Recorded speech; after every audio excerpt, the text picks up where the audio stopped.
તો બધાને ચાચા કરીને જય સોમનારાયણ, જય શ્રી કૃષ્ણ, જય માતાજી। તો તમારા બધાનું ફરીથી સ્વાગત છે મારા આજના નવા એક બ્લોગમાં। ને અત્યારે જો વાગી ગયા છે 10। આપણે બધું જ ઘરનું કામ કરીને ફ્રી થઈ ગયા, નાહી ધોઈને તૈયાર પણ થઈ ગયા છીએ। ને અત્યારે પુરુષોત્તમ માસ ચાલી રહ્યો છે ને એના હવે 7 થી 8 દિવસ બાકી રહ્યા। તો આપણે જવાનું છે મંદિરે બધી જ ગોપીનો શરબત પાવા માટે। તો આપણે જો આ વરિયાળી દળાઈ ગઈ છે ને, હવે આપણે આ ગોળો ભરીને શરબત બનાવીને આપણે મંદિરે લઈ જવાનું છે। આપણે બધી ખાંડ પણ ઓગળી ગઈ છે। હવે આની અંદર આપણે વરિયાળી નાખી અને આપણે બરફ નાખી અને તૈયાર કરવાનું છે। તો હવે આપણે પહેલાં ફટાફટ શરબત બનાવીને તૈયાર કરી નાખીએ। તો ગ્લાસ પણ લઈ લીધા અને શરબત પણ આપણું જે બનીને તૈયાર થઈ ગયું। તો આપણે ગોળો ભરીને શરબત કર્યું છે। હું છું અને મારા જેઠાણી છે હારે, ને ગોળો લઈ લીધો છે માથે, કેમ કે ગોળો કાંખમાં લાગ આવે એમ નહોતો એટલે માથે ગોળો લઈ લીધો અને હવે જાય છે।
અંદર આવીને પડાય દીધું અંદર મોઢા કોકનો વાહ છોકરા બતાવ કે હી તો એટલે બતાઈ નાખજો યાર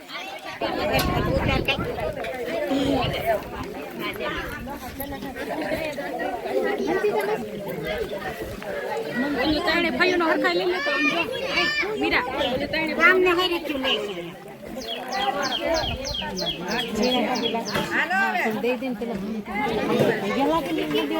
લે તો કુંડા સારે બેનું બાંધ્યા ને સારે બેનું એક કુંડા દીધા ને કે બધા જાવ કે હવે આવજો કે બહુ સારું તો હાલતા ખૂબ બાકી આવ્યો કે આપણે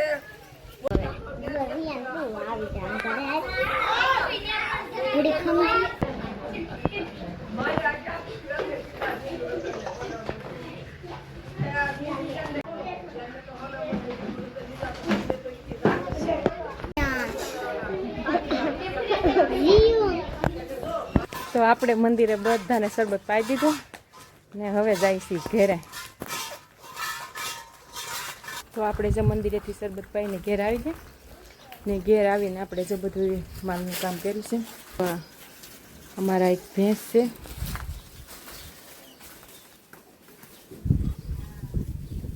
અમારી ગાય છે। તો અમારી ગાય છે ને અમારા એક ભેંસ છે અને એક નાની પાડી છે। તો એને જો પણ આપણે પાઈને ધમારી નાખી છે ને,